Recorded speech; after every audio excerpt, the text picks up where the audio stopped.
Howdy, y'all. Welcome to episode 2 of the Employees of the Month. I'm your host, Gary, aka the Redneck with Internet Connection. And my co host is, well, she needs no introduction, but we're going to give her one anyway because she deserves it. She is one of our longest standing Employees of the Month, and she is a moderator for multiple streams. It is the lovely Macarah. Hi, That is how's how you pronounce everybody it doing? correctly. That is how Macarah. Okay, yeah. So to this week is the employees of the month, or this sorry, the movie we're covering for this week was Black Oak Conspiracy, which we actually did a couple months ago. Uh, but we're just now getting around to it. We did it Yeah. back on November 15th. Oh man, that was so long So ago. I know it. It seems like just yesterday, but Yeah. but time goes by way too fast. So I'll let you start. And what were your general thoughts about the movie? You just rewatched it today. You said, Yeah, given the time it was in, it's like they don't really make movies like that too much now. no, Like they don't. they don't like now you can't even have a guy like give a little pinch on the booty to a girl he likes. Yeah, Like yeah. It's like if it's it's one thing if it's like a girl that the guy knows, but if yeah, not saying if you're a stranger, please don't do it. But if you know the person and you know they're not gonna smack you when they do it, then right, that's and that's and it kind of the movie kind of harkens back to a previous generation where people weren't so sensitive. Like oh yeah, I know that not everything needed to continue on. Like there are certainly some things that you know it's a good thing that society did rid of, but you know like now, you can't even have a man save a woman. We just watched I just watched the Super Mario Galaxy movie, and I really enjoyed it, yeah, but it's hard not to realize that we got a princess saving a princess. And whereas like the first one we had the princess and Mario saving Luigi, now you've got a princess saving another princess. So even in Mario, which is man, save the princess. yeah. They do Uh, kind of overpower Peach a little bit. right, right, and Peach, yeah, she's a little bit overpowered. And so it's like you don't really, you don't really have this kind of movie anymore. Um, Another thing I really like about it though is that it's just kind of unapologetically 70s. Oh yeah, The clothes and like the 70s. I've talked with four of the users before, how, and she's like, she pointed out one of my reviews one time. She was like, you really like the 70s movies, and I was like, yeah, guilty.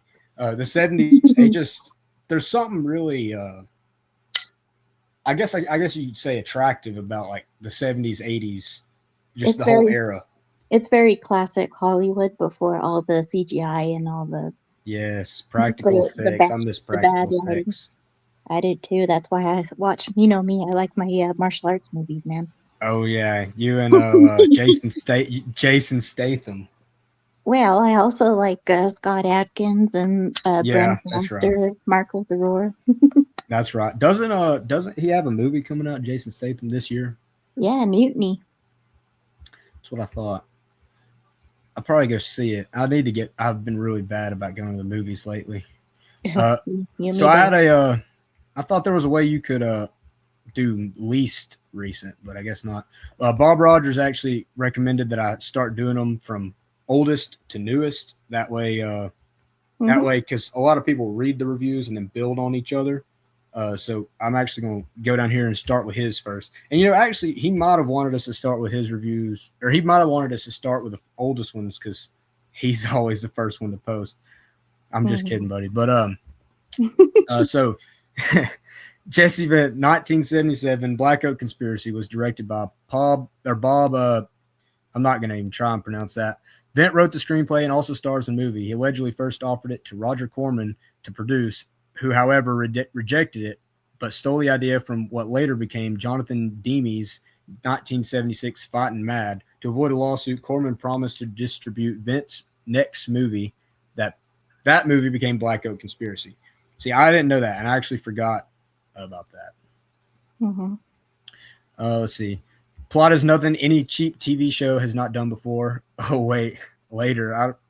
The '70s were simpler times with simpler crimes. And that is, it's a very simple movie. It doesn't have anything super deep. It's just about, and you can correct me if I'm wrong. It's been a minute, but a man just trying to steal land from people.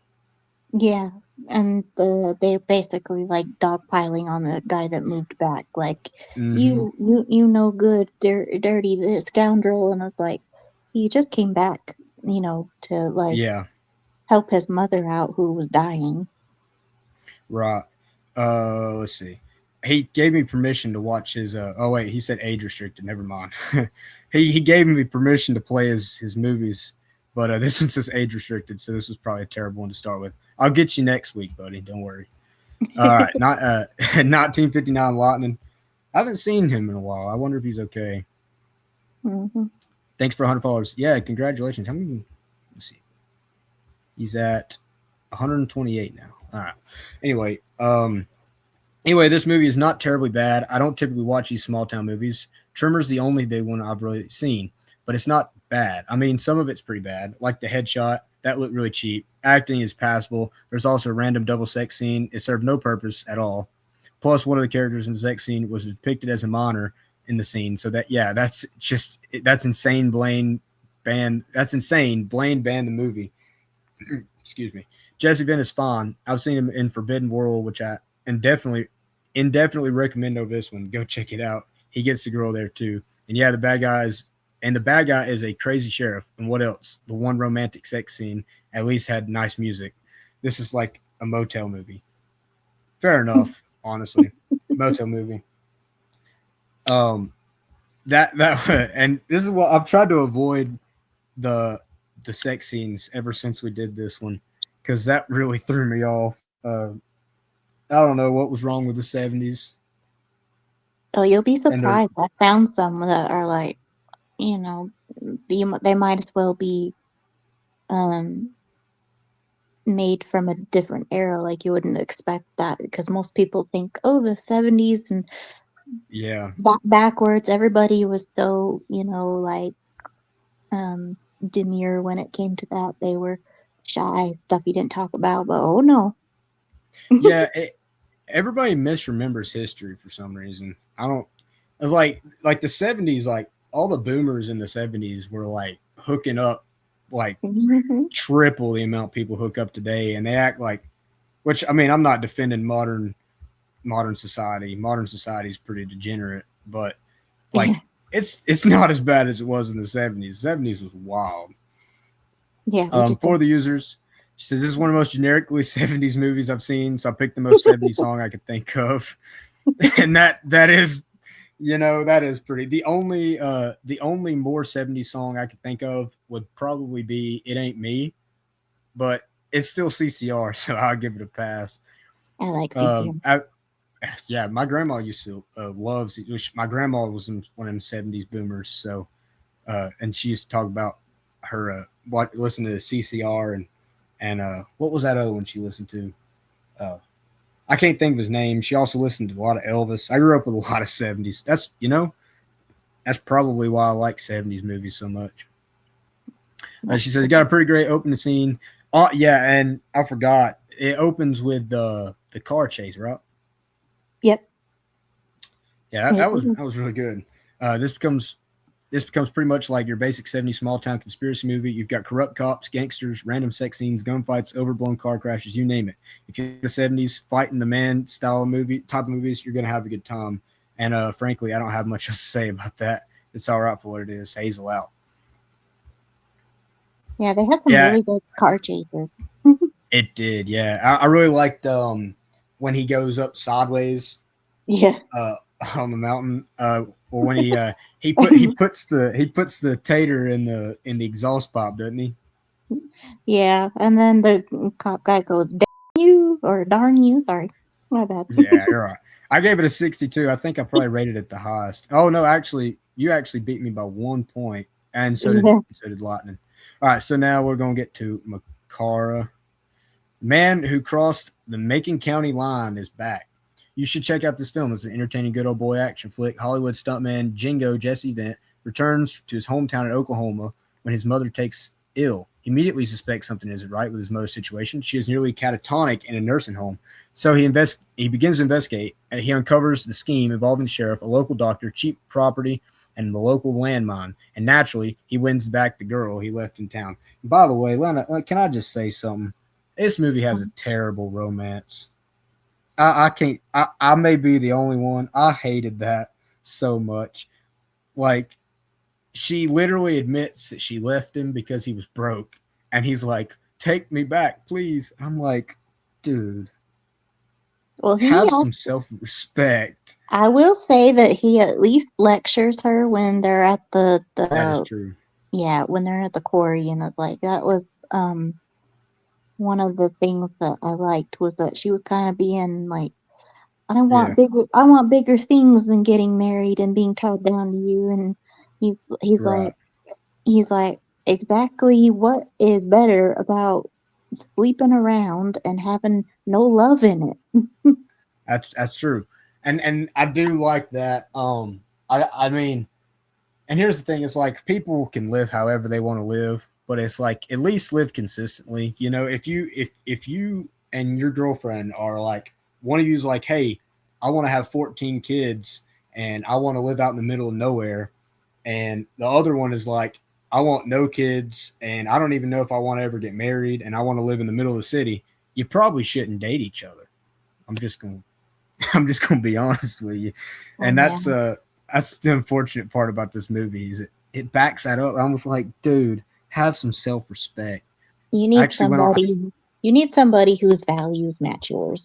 exactly. Yeah, it's called oh crap. I was just talking about this the other day. I can't think of the term, but it's a psychology theory that states that you find your friends based on uh, like mutual likes and things.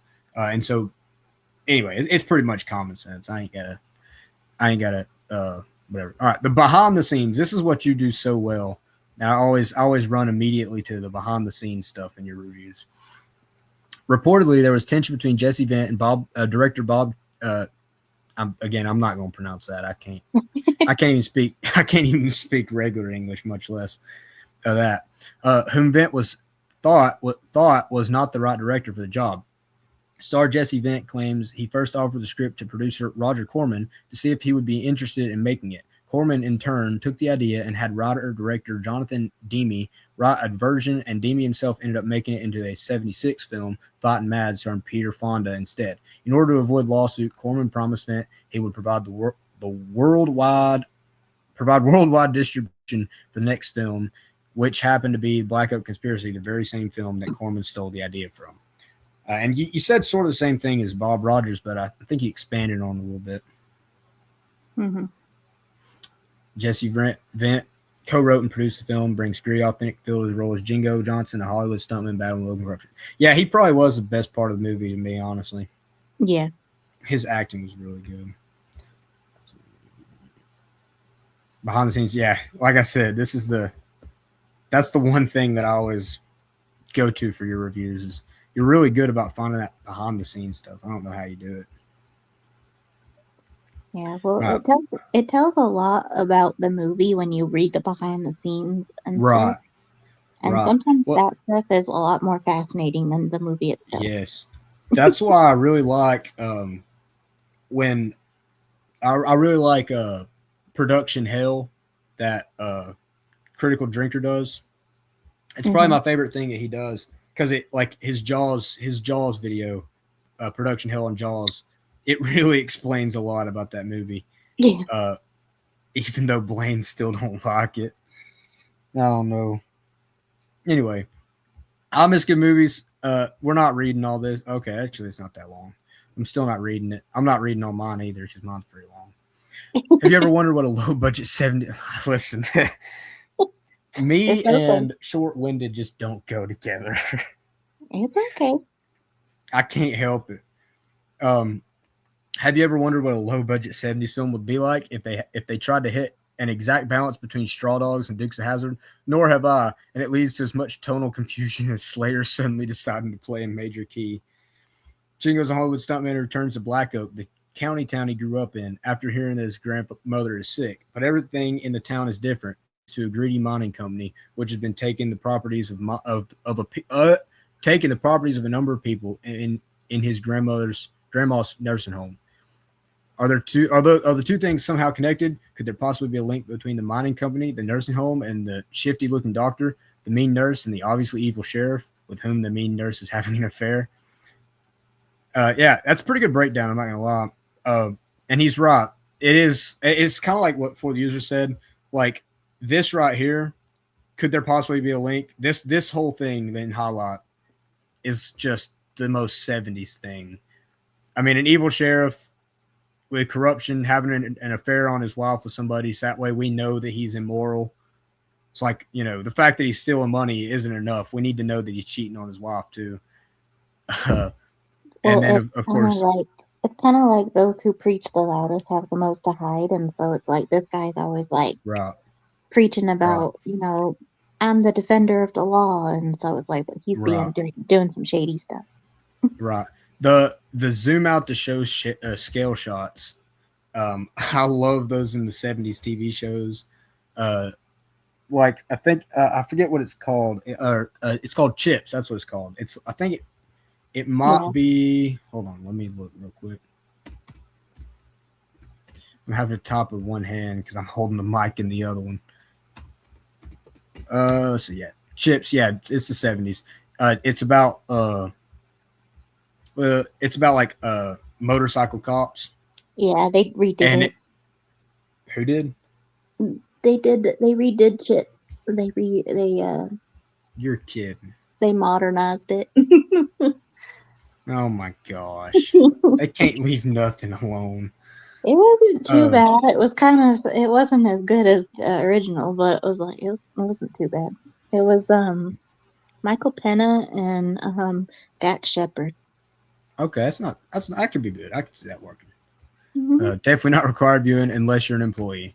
Yeah, that's true. It's been 90 minutes. I suppose today we have mindless made for streaming action films. In the '80s, it was the straight to VHS ones. In the '70s, they had stuff like this, just an earlier edition of the same model. It's a good point. It's a good point. And now we're going to get to caveat ties. By the way, how do you pronounce you pronounce it caveat or caveat? Caveat. See, that's how I'm pretty sure that's how it's supposed to be pronounced, but I don't pronounce anything right. That's okay.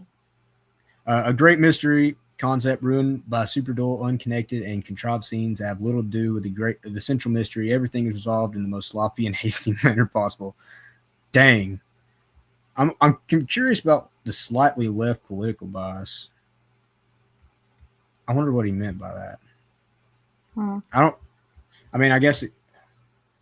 What does what the? You just rewatched it. What a? Can you figure out what he means by that? I didn't really see any leftist political stuff. It was literally just the guy came home and was trying to take care of his mom, and he was worried that they were giving her medicine to kill her, and he was investigating the pills and making Right. sure. And then he also had a little bit of more of a side story with Lucy, and Lucy, of Right. course, she was like his childhood crush and growing up, and he really liked her, but she was dating the other guy, the jerk, and he's like, he's the jerk. So I didn't really see any too much leftist nonsense. It's I've never Yeah. seen that for the '70s. I didn't really start seeing that till 2016. Yeah, well, and it was kind of happening in the '90s. I pointed out in my review of The American President is that rom com from the '90s. It's pretty much just like the whole thing is pretty much just an ad for the Democrat Party. Yeah. The Republican is like cartoonishly evil. sitting around smoking cigars and talking about how they can ruin the country. And it's like, oh my gosh. But anyway, Chelrich or I can't pronounce anything. Just forgive me. Smoking the Bandit plus Hopper slash Gator, but without the fun, charm, and charisma. Hey, that's not fair. It has charm and charisma. Anyway, not a whole lot to wax on about this one. Rather bland, very ugly 70s. Dang. You know what? I'm not reading this anymore. I disown this review. Bad review. Chalk Demon. there's al- Respectable 50. I can there's respect always a it. contrarian, you know. Always a contrarian. Just slightly above average. Money corrupts everything. Small town life is best life. Good old boy comes home to make good type of story. If you're if you've ever seen either Walking Trail movie, you'll get the idea. It's got a lot of heart and it's very 70s. However, it could definitely use more editing and a lot better action. I didn't think the action was all that bad, but the editing for The sure final could use some. the final fight was a little janky, Yeah, yeah, it but didn't make any sense either. the car chases were really good. Yeah, yeah. Well, and then all the other fights too, like when they first show up back at his mama's place, uh, Hmm. fights the guy for the first time. That fight was fairly decent. And of course, there's the fight when they catch him off guard and beat him up. I mean, those fights were pretty good. And the car chase were pretty good. But I can to each their own, I guess. Overall, would I watch this again? No, but it was a good one time watch. That's fair. That's a fair. Yeah, I even said so back then. Probably that's probably fair. I can respect this I review. will say for like watching it again, I still had like fun watching it, so it wasn't like Right, it's not a bad movie to watch again. I know if you actually liked it, right. It's and but it's it like is it's just a one. fun. Yeah, Right, it's just it's just a something to watch. fun movie. Like there's It's some not like movies. go Go ahead. ahead.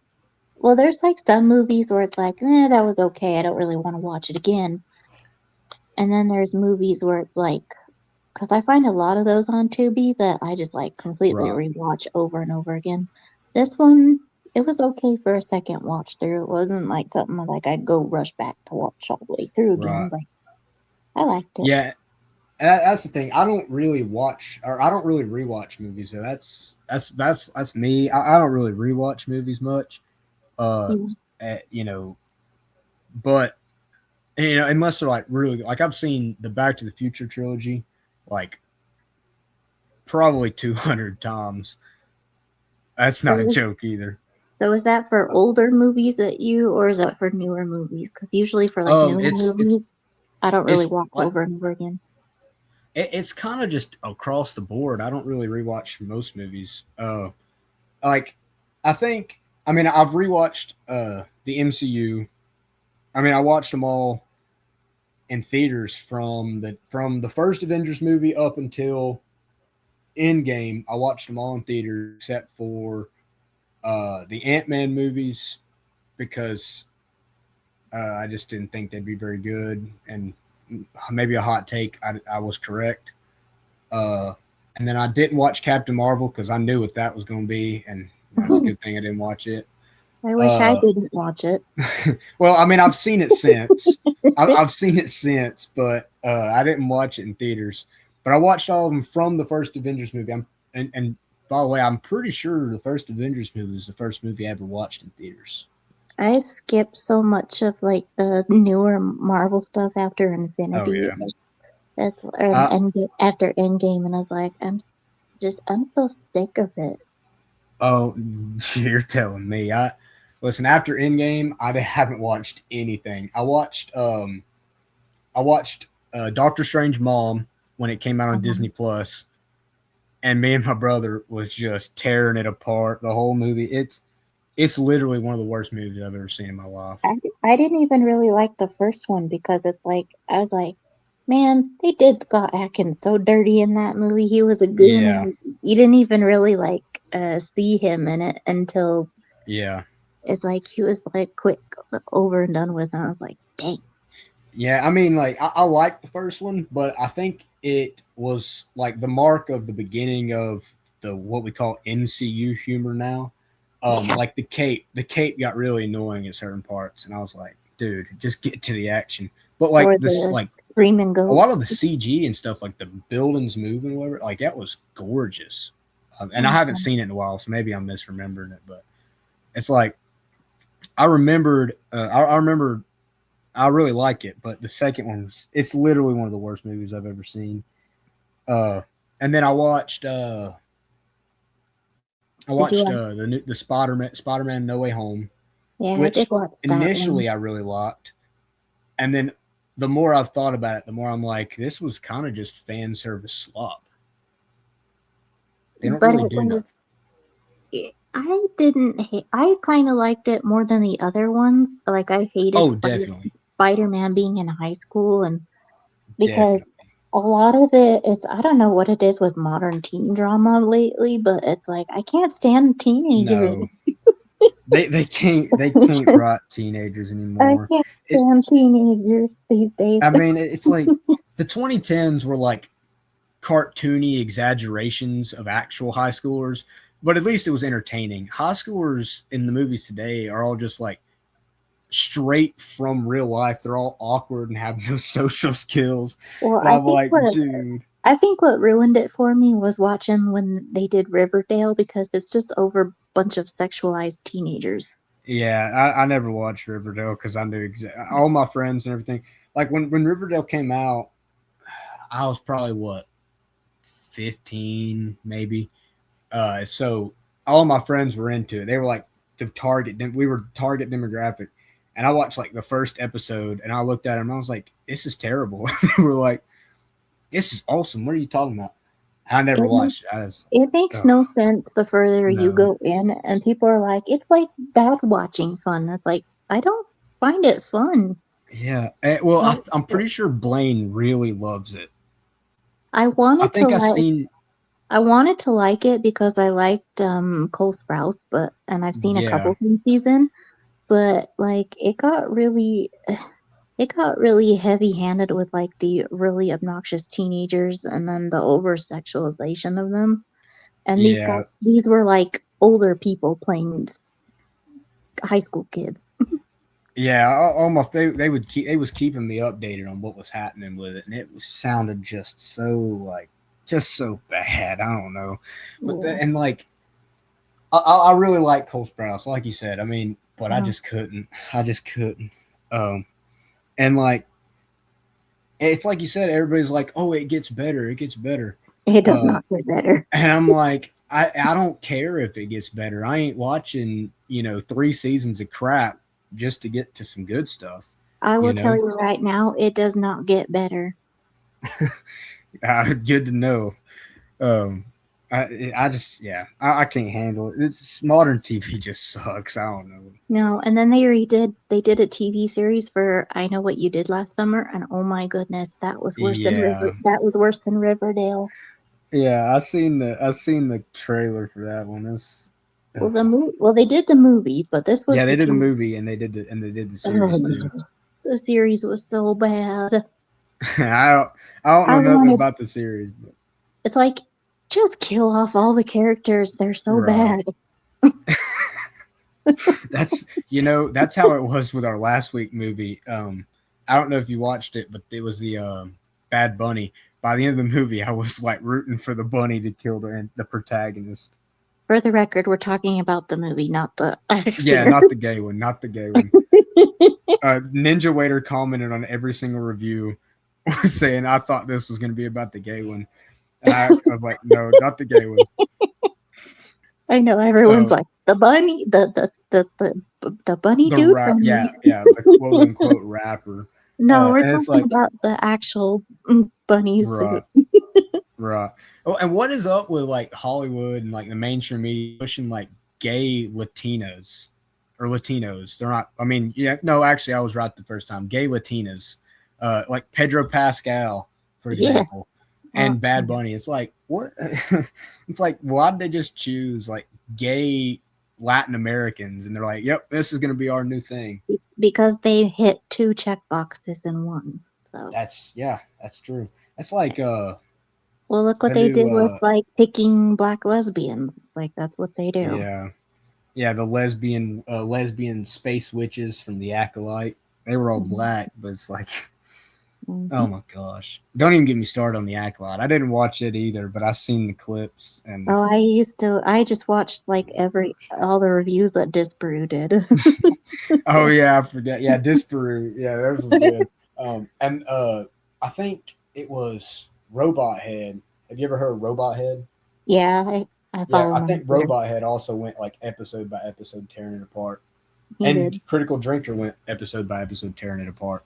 Yeah. And But it was bad. and as I Yeah, think and as yeah. I think Gary I, did too.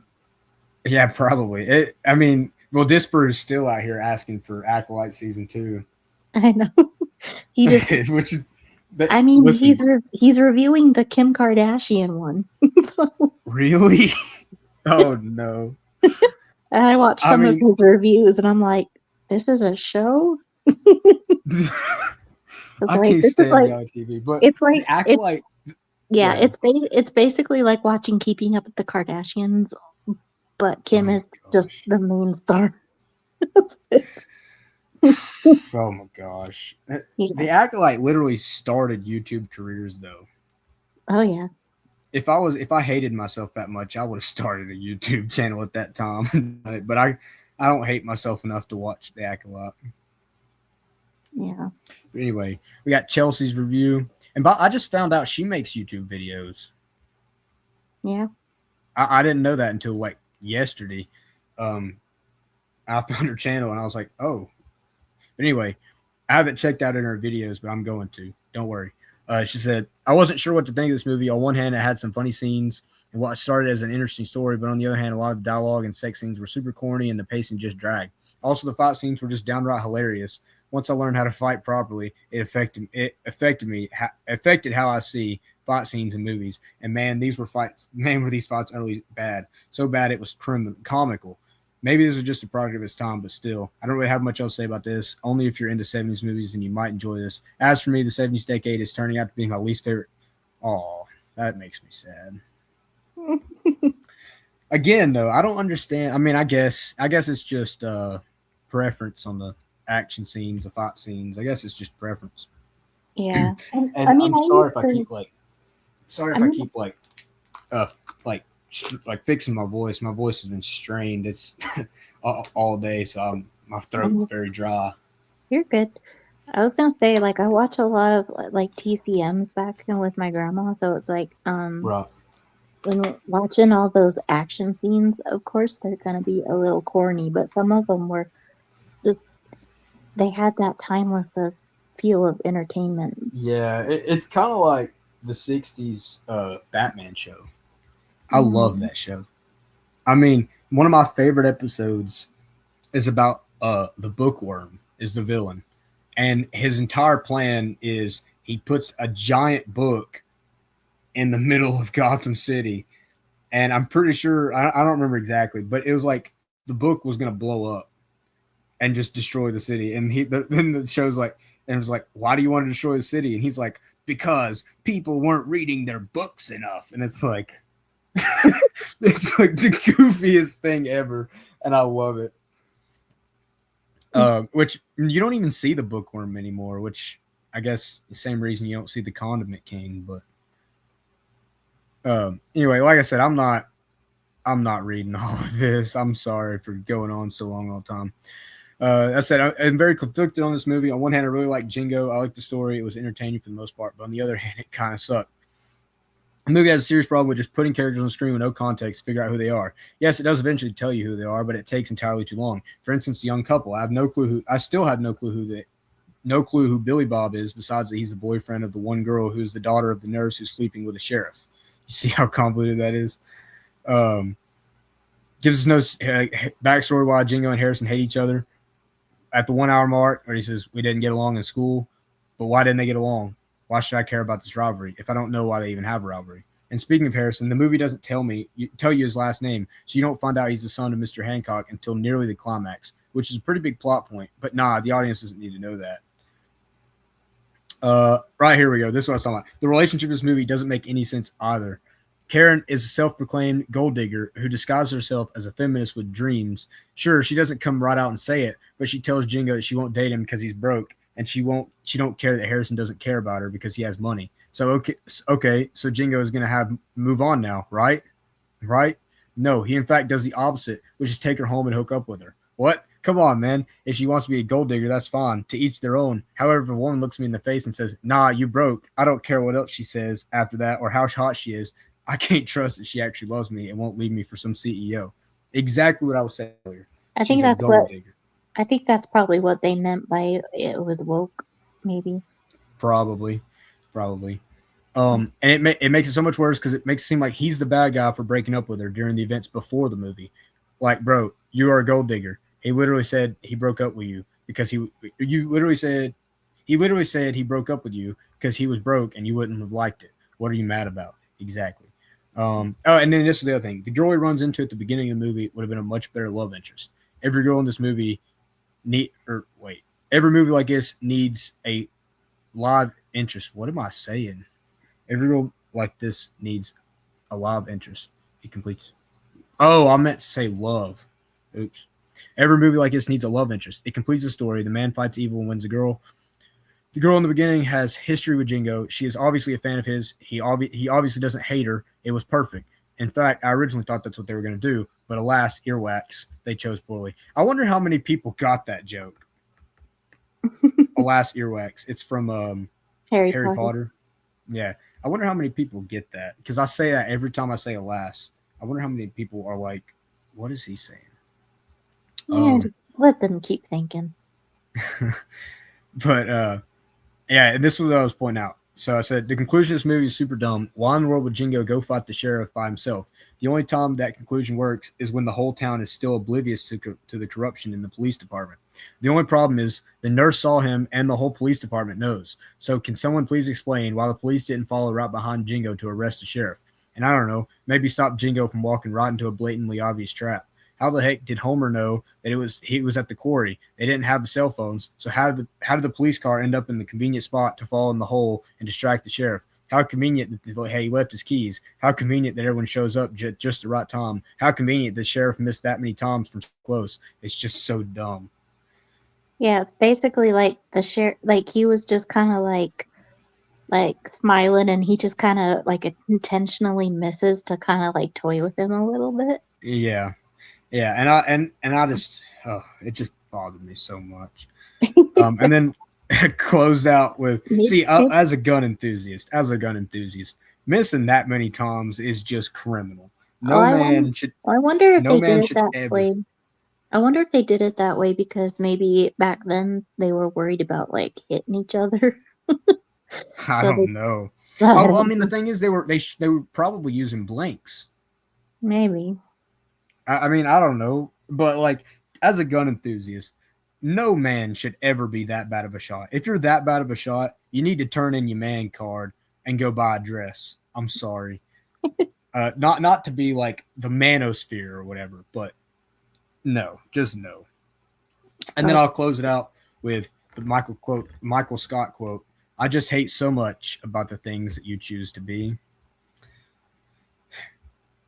Yeah. And that is Black Oak Conspiracy. A very we'll just say mid-tier movie. It's a fun one-time watch. yeah. Maybe I mean it's a fun multiple time watch, honestly. Um, but it's not gonna blow you away with Yeah. anything really. It's just gonna be a I think fun little B movie from the '70s if you like the '70s anyway. yeah, and there's obviously like worse movies than that, but I Oh, think there's so many worse I movies. think your review pretty much answered what we were asking about, like what made it left leaning. I think you're like, Yeah, well, yeah. I think she's now, a now little feminist. yeah, it's all coming back to me now. But but yeah, that's Black Oak Conspiracy. Macar, you got anything you want to say before we close out? No, I think we're covered about all of it. All right, I'm actually gonna shout myself out here. Um, so I actually have a massive review coming out. Not at this moment. But hold on just a second. Let me go back here. I have a massive review coming out very soon about